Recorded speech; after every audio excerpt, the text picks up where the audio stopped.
2024 কেমন যাবে ধনুলগ্ন মানুষদের তা নিয়ে আমি সংক্ষেপে আলোচনা করব। প্রথমে আলোচনা করব শিক্ষা নিয়ে। শিক্ষা সংক্রান্ত বিষয়ে দেখা যায় যে রাহু অবস্থান করছে মীন রাশিতে, ফলাফল স্বরূপ এই বছরে ধনুলগ্ন মানুষদের পড়াশোনাতে আশা অনুরূপ ফলপ্রাপ্তি হবে না। যারা উচ্চশিক্ষা অর্জনের পথে এগিয়ে যাচ্ছে তাদের জন্য মানসিক চাপ ও চঞ্চলতার বৃদ্ধি হবে এবং পড়াশোনাতে বাধাপ্রাপ্তি আসবে।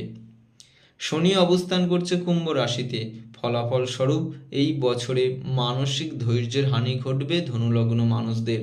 প্রথমে আমাদের জানা দরকার চতুর্থ থেকে কি কি বিচার করা হয় এবং রাহু অবস্থানের করার কারণে চতুর্থ থেকে আমাদের কি কি ক্ষতি হতে চলেছে। চতুর্থ থেকে বিচার করা হয় বন্ধু। রাহু অবস্থান করার কারণে বন্ধুদের থেকে আমাদের বিপদ আসতে চলেছে। চতুর্থ থেকে বিচার করা হয় গাড়ি সংক্রান্ত বিষয়ে এই বছরে নানা রকম প্রবলেম ফেস করতে হবে। সাবধানতা অবলম্বন করে গাড়ি চালানো এবং রাস্তাঘাট পারাপার হওয়ার প্রয়োজন রয়েছে। চতুর্থ থেকে বিচার করা হয় ভূমি।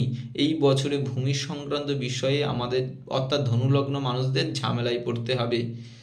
চতুর্থ থেকে বিচার করা হয় মন, অর্থাৎ এই বছরে মানসিক শান্তির হানি ঘটবে ধনুলগ্ন মানুষদের। দশমে কেতুর অবস্থান কর্ম সংক্রান্ত বিষয়ে এই বছরে ধনুলগ্ন মানুষদের টেনশনে থাকতে হবে। কর্মে শত্রু তৈরি হবে, যে শত্রু প্রকাশ্যে আসবে না। ষষ্ঠে অবস্থান করছে বৃহস্পতি, ফলাফল স্বরূপ যারা নেশাভান করে তাদেরকে বলছি এই বছরে আপনাদের লিভার সংক্রান্ত বিষয় নিয়ে সমস্যায় ভুগতে হবে এবং জন্ডিস রোগে আক্রান্ত হওয়ার সম্ভাবনা রয়েছে। দ্বিতীয় প্রভাব রয়েছে অর্থাৎ ধনভাবে প্রভাব রয়েছে বৃহস্পতির।